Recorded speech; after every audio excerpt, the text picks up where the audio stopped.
What's going on, guys? Guided by Jesus here, bringing you a brand new Fortnite video. And today, guys, we have something really special. I hope you all have doing well and that you guys have been enjoying the previous videos we've been putting up.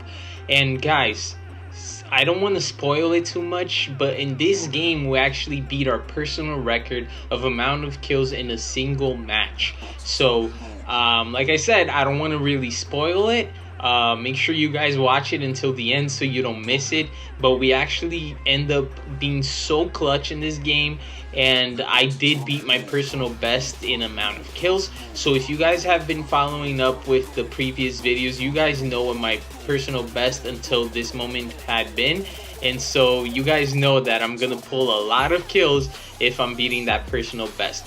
So I start off with a pistol here, guys, and grenades. So I throw those grenades, guys, in order to be able to flush this guy out. Turns out he didn't move, he just stayed there crouching. So we're able to pick up that easy kill with the pistol. So I'm gonna go ahead and use the shield here. And now we have to find more loot.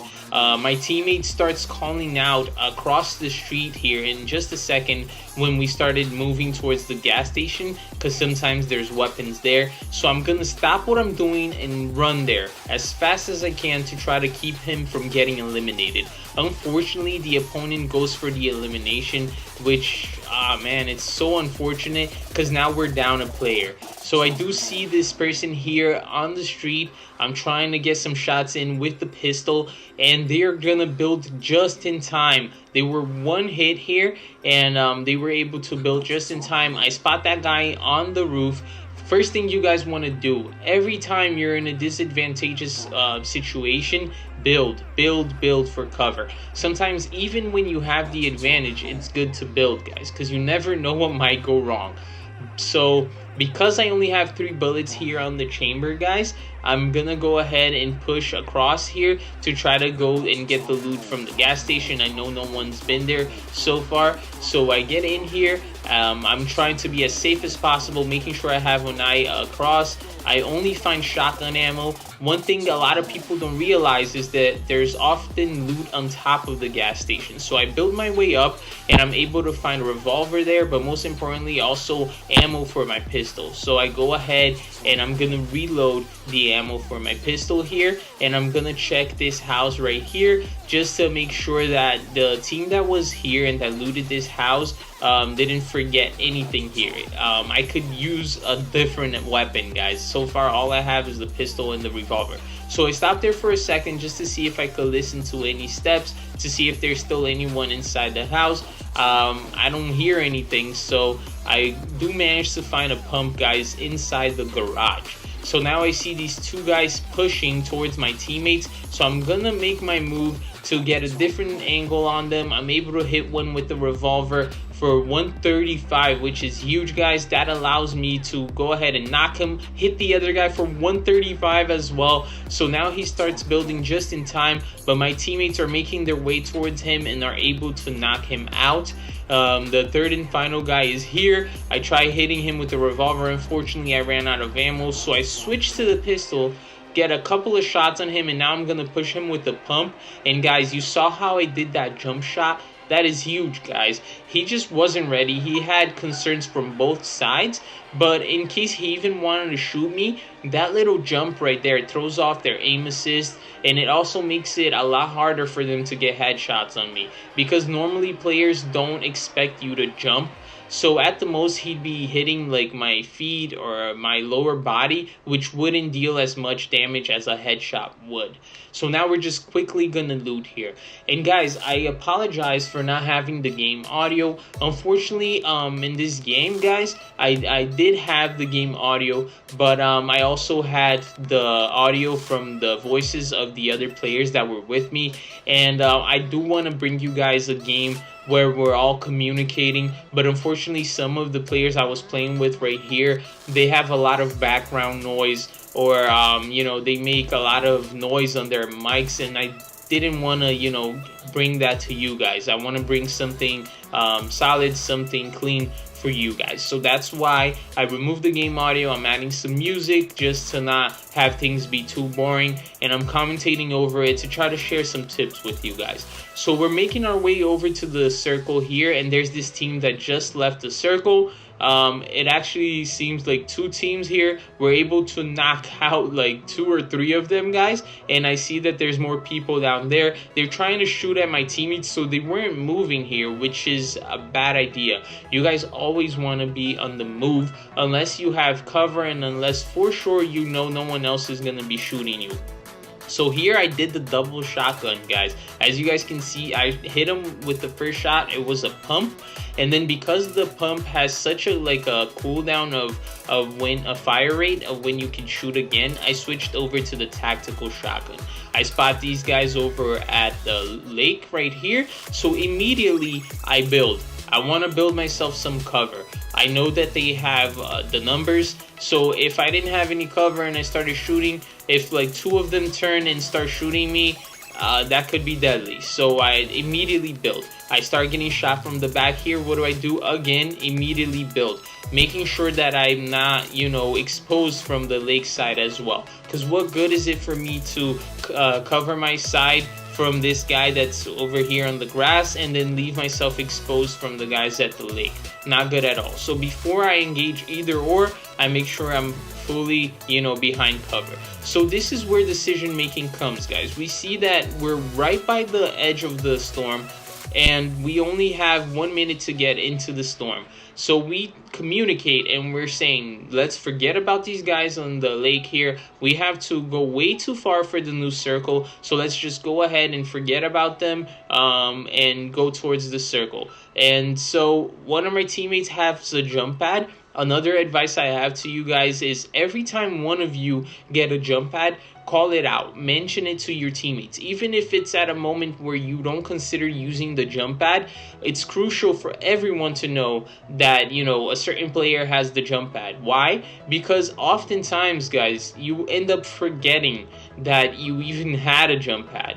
And if your whole team knows that someone has a jump pad, when the time comes where it's beneficial for you guys to use a jump pad, even if you or the next person forgot, as long as one teammate remembers and then calls it out and say, hey, let's jump pad, then it didn't go to waste, and you guys are going to be able to make the best decisions, the best move to get into that circle as possible. Another tip I have for you guys is always try to have the height advantage. Always go for hills. Even if sometimes they're not inside the next safe zone. As you guys can see here, this hill we moved up towards was not inside the safe zone.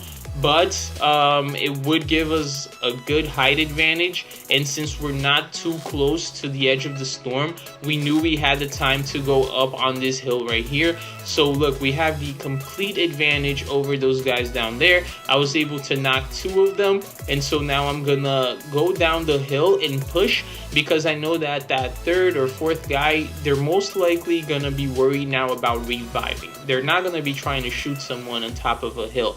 So this is the time to push. We're going to keep the pressure up. And here, guys, once again, I built myself protection, height advantage. These ramps are huge. Every time you're pushing, the ramps could help you so much. And I here use the double shotgun tactic again, where I use the pump at first and then I switch off to the tactical. My teammate ends up going down. First thing I do, build protection.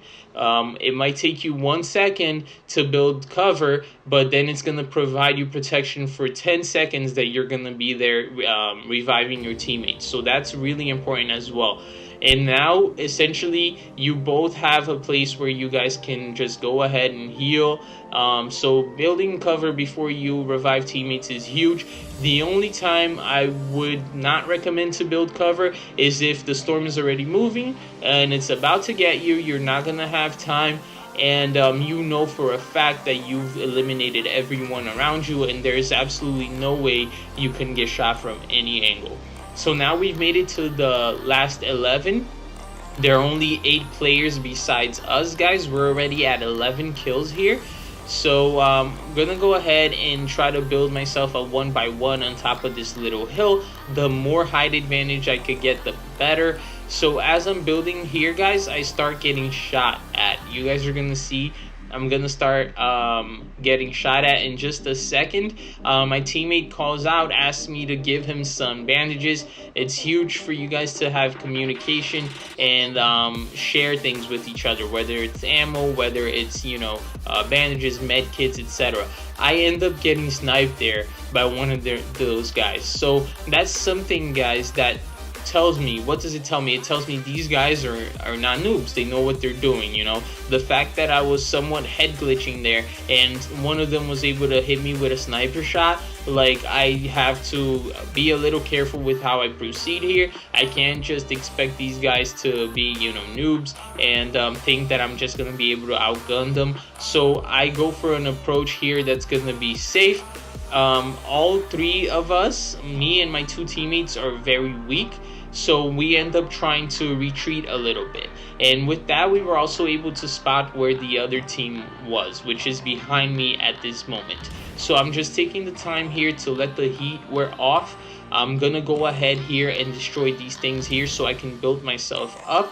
And you always, when leaving a structure, when leaving a building, there's no better way than to leave through the top, guys, through the roof, because that gives you height advantage. You also have protection of the walls, so it's a lot harder for the enemy to shoot you, and it's a lot easier for you to look over your perimeter and see who's around you.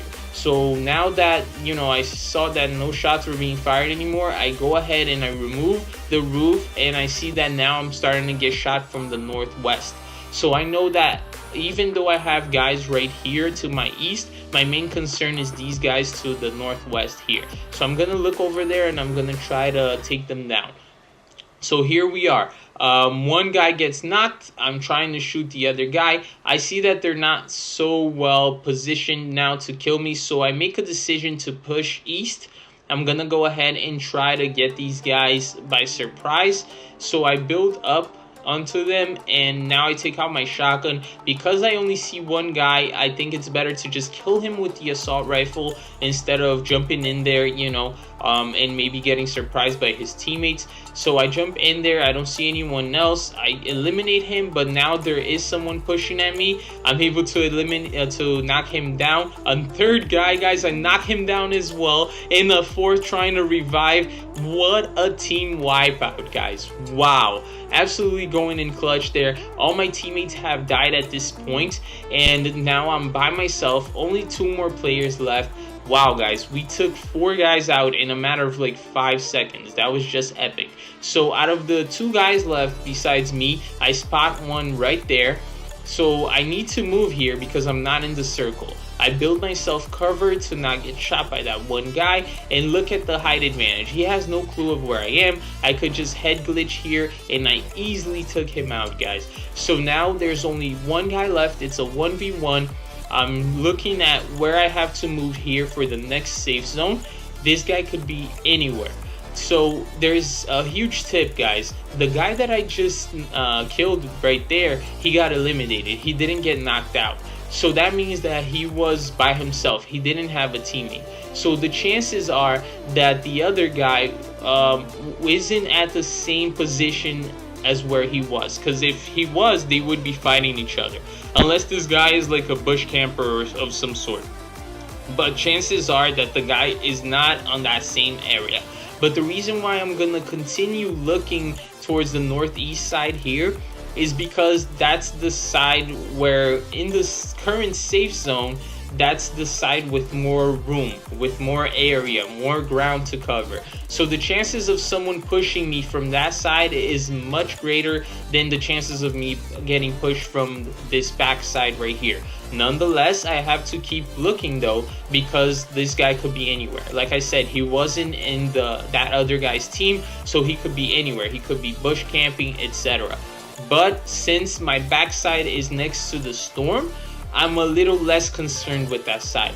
But like I said, you still gotta keep watch every here and there. Look at that other side as well. So the storm just started moving, and now, guys, as I'm looking around, where is this guy? On the side that you least expect. So here I'm able to quickly take him down. This guy just didn't know what he was doing, took forever to build, guys, and that's the game. We pulled it absolutely clutch with 17 kills, guys. A new personal best for us. Stay tuned because we're beating our personal best like no tomorrow, and soon I'm gonna have something even better for you guys. In case you missed the previous video, here it is. Make sure to subscribe, guys, for more Fortnite content. Take care.